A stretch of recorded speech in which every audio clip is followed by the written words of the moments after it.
서재를 보고 놀랐던 것이 있죠. 누가 저걸 먹나 싶은 것을 가지고 누구나 먹을 수 있는 것을 뚝딱 만들어내는 요리에 천부적인 재능이 있는지는 모르겠습니다만 제 최측근에서는 처음으로 봤던 그런 사람이었습니다. 그래서 그때 좀 깨달았어요. 아, 이게 요리를 잘한다는 거구나. 저는 그래요. 누가 굉장히 귀한 재료를 줍니다. 그리고 블라블라블라 설명을 합니다. 뭐 찜을 뭐 튀기고 뭐 어찌고 뭐 저찌고. 근데 제 귀에는 쇠 귀의 경익기예요. 그냥 멍합니다. 그리고 제 머릿속에 드는 생각은 단 하나예요. 그럼 어쩌지? 난 이제 어떻게 해야 될까? 이 생각밖에 들지 않아요. 예전에 한 주방에서 일하시는 한 선생님이 저에게 어떠한 재료를 줍니다. 뭐 귀한 재료라고. 그랬더니 옆에 있는 주방 뭐 다른 분이 저에게 주면서 에이! 목사님은 요리한 거 안 주면 못 먹어. 그래요. 저는 아무리 귀한 거를 줘도 그거를 가지고 있으면 큰 벽을 마주한 것 같아요. 이게 귀한지도 모르겠고 어떻게 해야 될지를 모르겠어요. 제가 해야 되는 건 뭡니까? 누군가가 뚝딱 만들어준 그러한 요리를 갖다 줘야 좋더라고요. 여러분들에게 요리를 갖다 달라는 말은 하는 게 아니라 오늘의 말씀 설교가 그래요. 우리는 하나님이 주시는 은혜, 하나님이 내리시는 그 어떠한 축복을 요리라고 생각해요. 왜 그럴까요? 대부분 이렇게 생각합니다. 하나님이 내리시는 은혜는 만나다. 만나가 어땠을까요? 출애굽기 16장 31절의 말씀처럼 만나는요, 그냥 그것 자체만 먹어도 과자처럼 달아요. 꿀맛이 난다고 합니다. 요리하지 않아도 돼요. 물론 요리하면 더 맛있겠죠. 우리는 하나님이 주시는 은혜, 하나님이 주시는 축복을 이렇게 만나라고 생각해요. 그냥 그 자체로 먹으면 되지, 이렇게 생각합니다. 그런데 여러분, 사실 만나 그렇지 않아요. 하나님이 내리시는 은혜와 축복은 그렇지 않다는 말입니다. 그게 우리들이 범하는 우예요. 착각의 늪에 자꾸 빠지는 겁니다. 왜 그럴까요? 저도 그랬지만 많은 목사님들이 그렇게 설교를 해요. 하나님의 은혜, 하나님의 축복을 설명하면 설교를 할 때 늘 만나를 비유로 예로 듭니다. 그러니 그냥 하나님이 내리신 은혜, 하나님이 내리신 축복은 그냥 먹으면 될 거라고 생각을 해요. 잘 모르는 거죠. 그래서 나에게 맞지 않는 어떤 사람이 내 앞에 나타났을 땐 이거는 마귀고 이거는 사탄이고 이거는 저주가 되는 거예요. 왜? 하나님이 나에게 주시는 은혜와 축복은 내 입맛에 딱 맞게 만나처럼 주실 거니까. 그렇죠? 내 입맛에 딱 맞게 아주 달달하게 주실 거니까. 근데 얘는 내 입맛에 안 맞거든. 얘는 X 잘못됐어. 그럴까요? 하나님이 나에게 주시는 이성, 하나님이 나에게 주시는 동성, 혹은 선후배 스승, 그럴까요? 내 입맛에 딱 맞는 꿀처럼 달달한 만나일까요? 그거는 하나님이 여러분들에게 주시는 은혜가 아니고 축복이 아니에요. 만나가 아니라는 말입니다. 우리는 여기에 대해서 조금 오해하고 착각해요. 그리고 두 번째, 왜 우리가 만나라고 또 오해하고 착각하느냐? 귀찮아서 그래요. 게을러서 그래요. 요리하기가 너무 귀찮아. 그게 너무 번거로워. 그래서 싫어요. 그냥 하나님이 요리 뚝딱 만들어서 주면 나 그것만 그냥 퍼먹으면 되잖아. 근데 뭐 번거롭고 귀찮게 재료로 줘요. 그냥 요리해서 주세요 라고 게으름과 귀찮음 속에서 하나님께 그렇게 미루고 있는 것은 아닙니까? 여러분, 하나님이 주시는 은혜, 하나님이 주시는 축복은 지금 당장 내 입에 맞는 만나가 아니에요. 꿀처럼 달지 않아요. 그런데 기억하십시오. 따라해 봅시다. 하나님이 주시는 은혜는 굉장히 귀한 재료다. 믿으십니까? 내 입맛에 맛있진 않지만 너무나 귀한 것은 사실입니다. 여러분, 우리가 깨달아야 할 것 바로 그거예요. 만나는요, 하나님이 가나안을 향해서 가는 이스라엘 백성들에게 주셨던 사실 축복이 아니에요. 진짜 은혜는 아니에요. 협력하고 돕는 은혜일 수는 있지만 하나님이 정말 주시고자 했던 선물의 은혜는 아니라는 거예요. 하나님이 이스라엘 백성들에게 주셨던 은혜이자 선물이자 축복은 뭐였어요? 가나안이에요. 그게 하나님께서 이스라엘 백성에게 주셨던 선물이자 축복은 이었어요. 그건 가나안이에요. 만나는요, 은혜도 아니고 축복도 아니에요.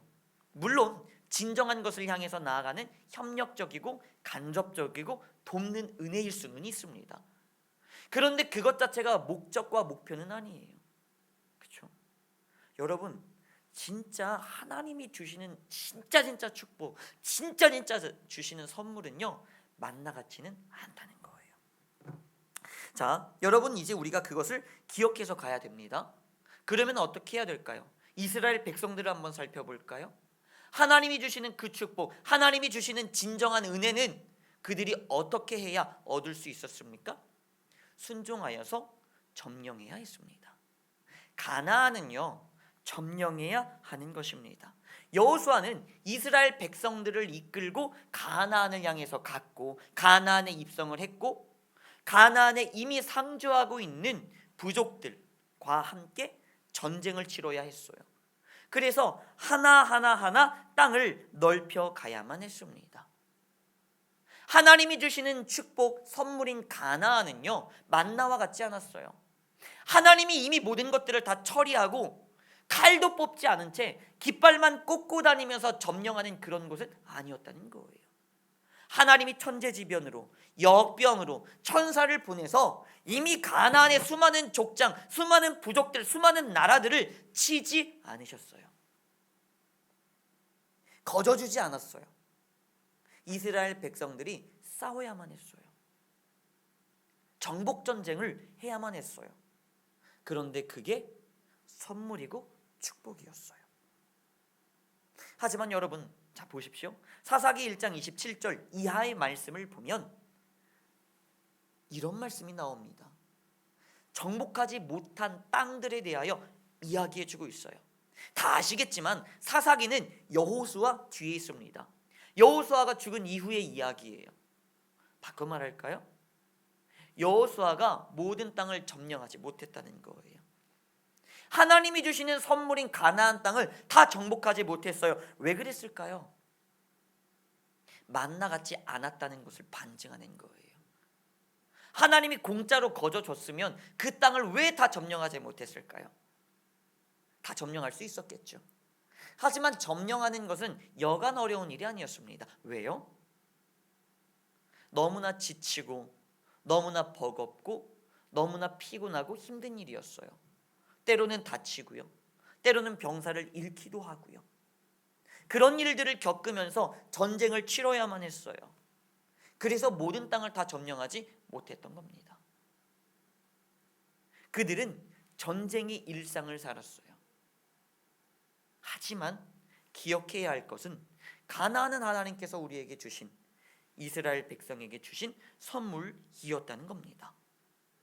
여호수아 1장 9절 말씀을 볼까요? 그렇다면 가나안 땅을 얻는 것은 나의 힘, 나의 노력일까요? 하나님께서 아무것도 주지 않은 걸까요? 그렇지 않아요. 오늘의 본문의 말씀처럼 내가 너에게 명령한 것 아니냐?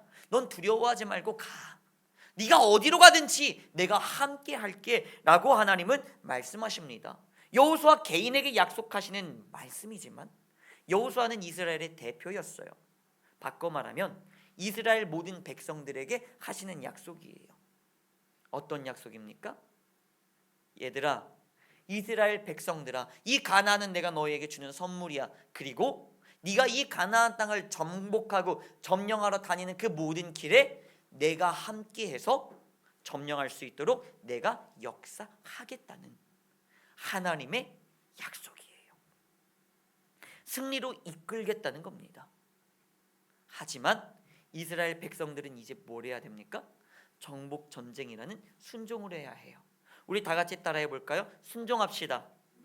순종합시다. 순종합시다. 순종하셔야 돼요. 이 말을 바꿔 말할까요? 일하세요. 정복하세요. 가끔 이런 이야기 합니다. 제가 연초에 이렇게 막 말해요. 하나님이 축복을 주실 거예요. 하나님이 은혜를 주실 거예요. 그런데 어느 날 이렇게 말합니다. 하나님이 주신 축복인지 모르겠어요. 너무나 힘들어요. 너무나 괴로워요. 너무나 마음이 아파요. 당연히 그렇죠. 정복전쟁 하셨습니까? 하나님은 만나를 주지 않아요. 그 선물 어떻게 해야 합니까? 내가 정복전쟁을 해야 하는 겁니다. 여러분, 늦은 비는 뭘까요? 우리가 지금 1월 둘째 주부터 이른비를 시작하여서 지금까지 왔습니다. 늦은 비란 뭘까요? 늦은 비는요, 수확 직전에 내리는 비를 일컫습니다.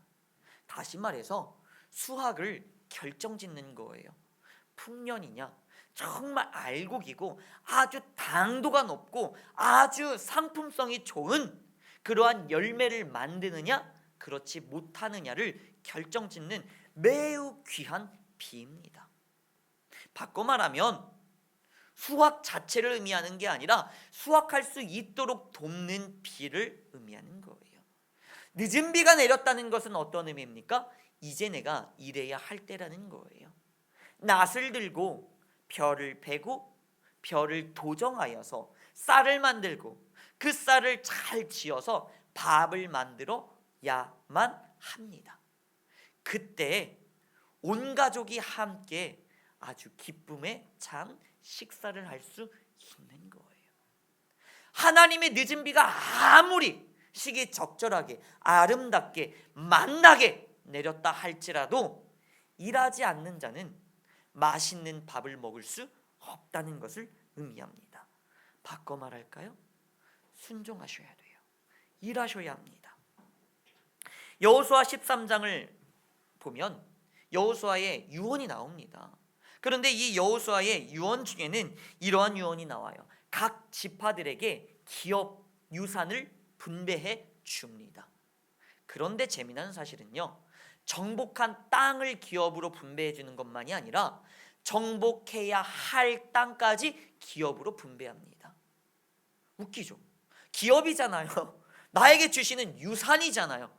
그러면 뭔가 실물이 있어야 되는데 그걸 주는 게 아니라 정복해야 할 땅을 유산으로 넘겨줘요.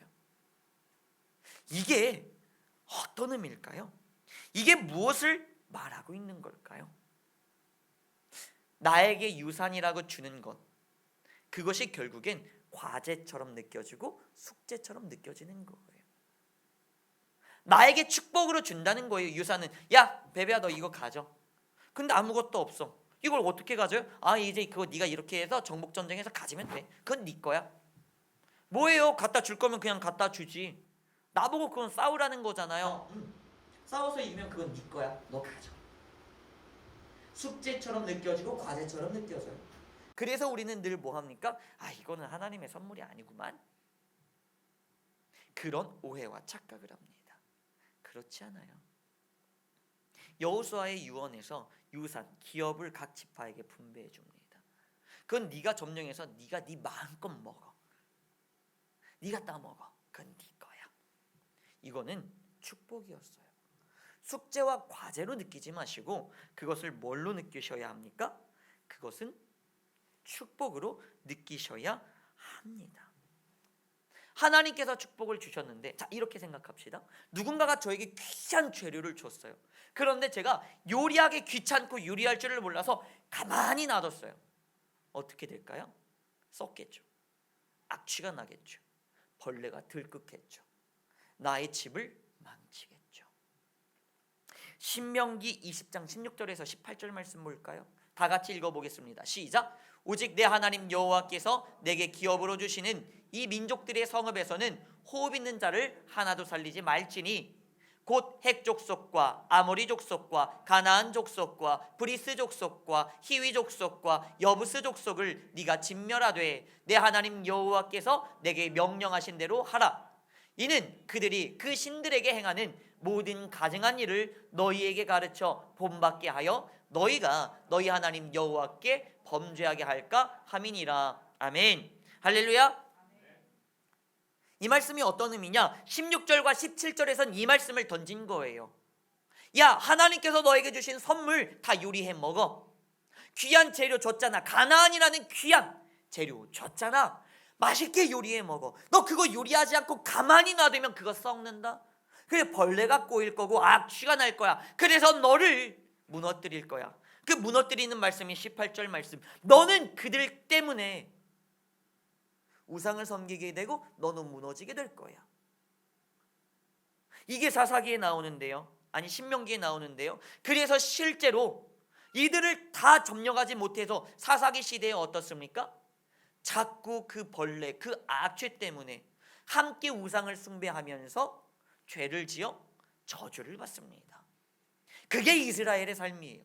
하나님께서 선물을 주셨는데 그 선물을 요리하지 못하고 귀찮아서인지 뭔지 요리하지 못하고 가만히 있으니까 결국엔 썩어서 이스라엘 백성들을 좀먹게 됩니다. 하나님이 주신 귀한 선물을 가지고 그렇게 만들어서야 되겠습니까? 여러분, 늦은 비란 뭡니까? 하나님께서 여러분들에게 주신 선물이에요. 처음의 말씀과 연결하도록 하겠습니다. 선물을 가지고 요리하시길 바랍니다. 자, 처음의 말씀과 연결하도록 하겠습니다. 하나님의 축복은요, 만나가 아니에요. 먹자마자 달달하지 않아요. 예를 들어 보겠습니다. 누군가를 하나님께서 주셨어요. 사람을 만나게 하셨습니다. 만나자마자 내 입맛에 맞지 않아요. 아, 그러면 이건 저주구나, 이거는 사탄이구나 라고 생각하지 마세요. 이 사람 어떻게 해야 돼요? 요리하셔야죠. 이 사람을 들들 볶든지 기름에 튀기든지 삶든지 요리하셔야죠. 그래야 하나님이 주시는 진정한 축복으로 나에게 온전한 영양분이 되겠지요. 아이, 사탄이네, 아이, 마귀네 하고 옆으로 치워놓으면 어떻게 될까요? 악취가 나고 썩을 겁니다. 그리고 내 인생을 더욱 괴롭힐 거예요. 요리하세요. 그러면 이 사람은 변하게 되어 있습니다. 아이, 사람은 고쳐 쓰는 거 아니랬어요. 하나님이 언제 사람 고쳐 쓰라고 했습니까? 하나님은 사람 고쳐 쓴 적이 없습니다. 하나님은 사람을 거듭나게, 새로 태어나게 하십니다. 하나님의 역사를 믿으십니까? 사람뿐만이 아니라 사람과 모든 상황들이 다 그러합니다. 하나님이 주시는 축복이요, 만나처럼 받자마자 먹을 수 있는 건 결코 아닙니다. 정복하셔야 돼요. 요리하셔야 돼요. 그때 진정한 하나님의 진가를 맛볼 수 있는 겁니다. 요리 못하는 저처럼 받아놓고 어떡하지 가지고 있다가 썩게 만들지 마시고, 모르겠으면 물어보세요. 모르겠으면 기도해보세요. 그러면 하나님이 어떻게 요리하라 하실지 알려주십니다. 그래서 하나님의 은혜는요, 나에게 선물을 주시고 나에게 축복을 주세요. 그리고 하나님의 은혜는요, 축복과 은혜를 어떻게 요리할지 알려주세요. 하나님의 은혜와 선물은요, 내가 요리할 수 있는 모든 방법과 힘까지 함께 해주세요. 그래서 하나님의 축복과 은혜는요, 내가 요리만 시작하면 그 결과를 이루어 내십니다. 그러니 우리가 할 일은 뭐래요? 귀찮고 버겁고 지치겠지만 순종하세요. 일하세요. 결과는 하나님이 책임지십니다. 전쟁하세요. 전쟁은 하나님께 속한 것이니 결과는 하나님이 책임지십니다. 그러니 여러분, 두려워하지 마시고 도망가지 마시고 어떡하지 놓고 계지 마시고 싸우십시오. 나가십시오. 무엇을 두려워하십니까? 하나님이 명령한 것이니 하나님이 여러분과 함께하여 승리를 쟁취케 하시며 마침내 가나안이라는 축복의 선물을 여러분들에게 안겨주실 것입니다. 이 시간 함께 기도합니다. 오늘의 말씀을 가지고 위하여서 함께 기도합니다. 오늘의 말씀 속에서 하나님께서 여러분들에게 주신 은혜들을 부여잡고 함께 회개하시고 결단하시길 바랍니다. 그리고 간구할 것이 있으면 간구하시길 바랍니다. 다 같이 주님의 이름 3번 부르짖고 기도하겠습니다. 주여, 주님, 이 시간 우리가 하나님께 감사를 올려드립니다. 나는 지금껏 그게 저주인 줄 알았어요. 사탄인 줄 알았어요. 이런 모든 상황들이 나를 괴롭히는 저주이자 나에게 주어진 그런 사람들이 악마 사탄인 줄 알았습니다. 그런데 주님, 하나님께서 주시는 선물이 사탕처럼 달달하진 않지만 그것을 요리해 먹으라는 하나님께서 주신 진정한 선물임을 다시금 깨달으며 회개하며 주님께 감사를 올려드립니다. 그리고 주님, 이 시간 우리가 결단합니다.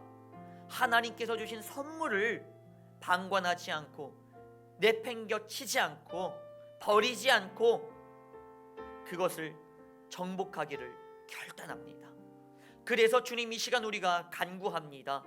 하나님, 우리가 순종하여 요리하며 정복하며 나아간다 할지라도 내 힘으로는 아무것도 될 수 없사오니 나의 하나님의 은혜와 능력으로 나를 도와주시사 마침내 승리케 하여 주시옵소서.